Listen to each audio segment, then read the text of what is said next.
Picture this. You're 74 years old. You've just survived a horse-related accident that left you with concussion and memory loss. And instead of retiring to a cozy armchair with a cuppa, what do? You rock up to a polo match looking absolutely fabulous. Asterisk chef's kiss asterisk, that's Princess Anne for you. Britain's most unbreakable royal who just made her triumphant return to the sport that nearly took her down. But before we dive into this absolutely bonkers story of royal resilience, smash that subscribe button because we're about to serve you some seriously spicy royal tea that'll make your grandmother's china rattle. Welcome back to Royal Cookies, where we serve up the juiciest royal gossip with a side of heart-wrenching humanity. Right, let's talk about what happened just last week, shall we?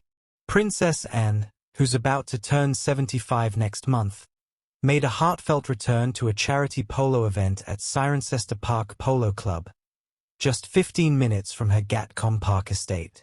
Now, that might sound like a casual afternoon out, but here's the kicker.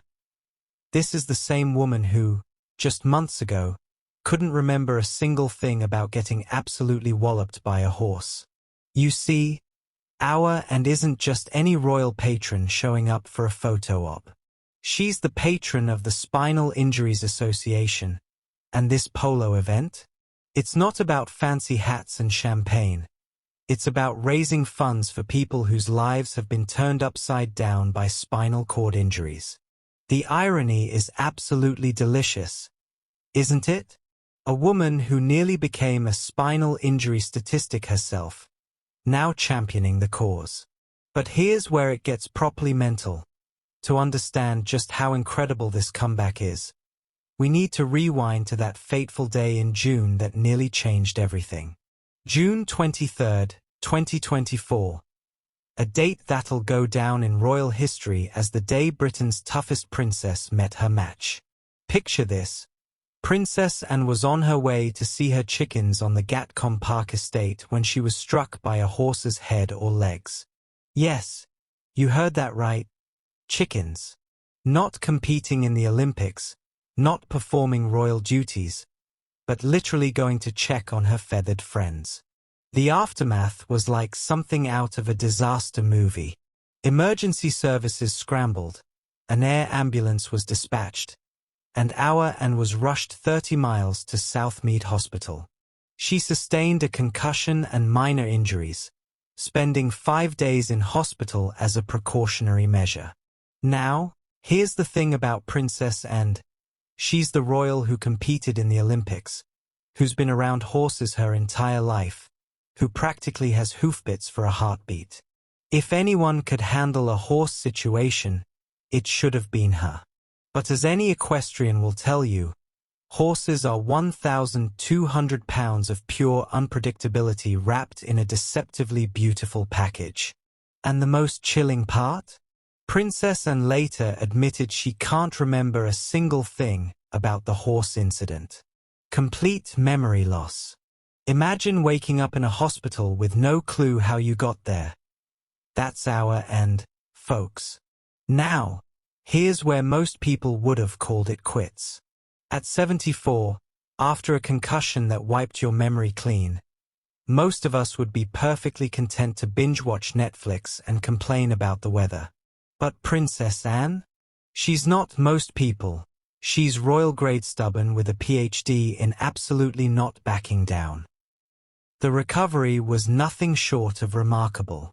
Within weeks, she was back to royal duties, and here's the beautiful bit. She made a special visit to Southmead Hospital in Bristol to thank the staff who looked after her. How's that for class? She literally went back to say thank you to the people who scraped her off the ground. But the real test came when she stepped back into horse-related events.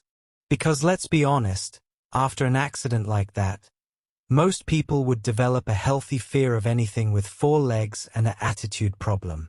Not our Anne.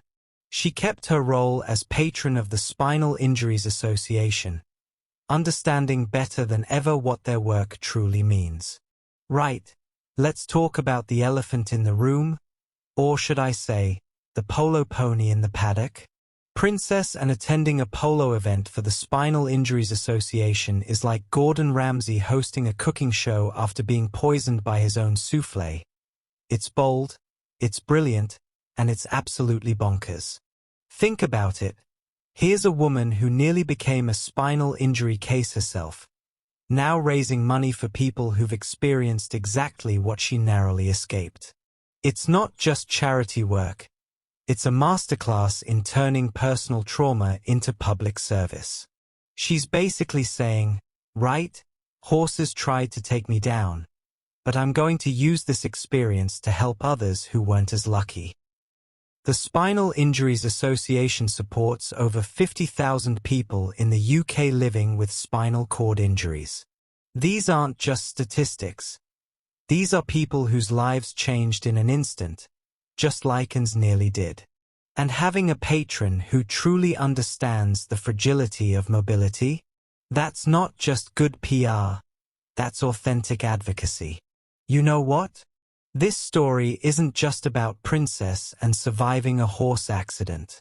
It's about what happens when life throws you a curveball that could end everything you've worked for. Anne has been patron of the Spinal Injuries Association for years, but imagine the depth of understanding she brings to that role now. She's not just turning up because it's in her diary. She's showing up because she gets it. She knows what it's like to have your world turned upside down by something that happens in seconds. She understands the fear, the uncertainty, the long road back to normal. And that, my friends, is what makes real royal service so powerful. Think about it. How many of us would have the guts to get back on the horse, literally and figuratively? How many would return to the very environment that nearly destroyed them? Princess Anne didn't just survive, she thrived, and she's using that experience to lift others up. Last week's appearance at Cirencester Park Polo Club wasn't just Princess Anne showing up, it was Princess Anne showing off. And rightfully so. She looked absolutely radiant, completely in her element, surrounded by the very sport and environment that nearly ended her royal career. This is what we call a power move. People. It's like saying, you tried to break me, but I'm unbreakable. Drop your thoughts in the comments below. I want to know if you're Team Sophie or if you think I'm seeing green where there's just good fashion sense. If you're obsessed with royal strategy and environmental impact like I am, make sure you're subscribed to Royal Cookies because we're serving up the most sustainable royal content on YouTube. And remember, in a world full of fast fashion and royal scandals, sometimes the most revolutionary thing you can do is wear your values on your sleeve, preferably in a gorgeous shade of green. Sophie's proving that environmental activism isn't just about what you do, it's about who you become. Until next time, keep munching on those eco-friendly royal cookies.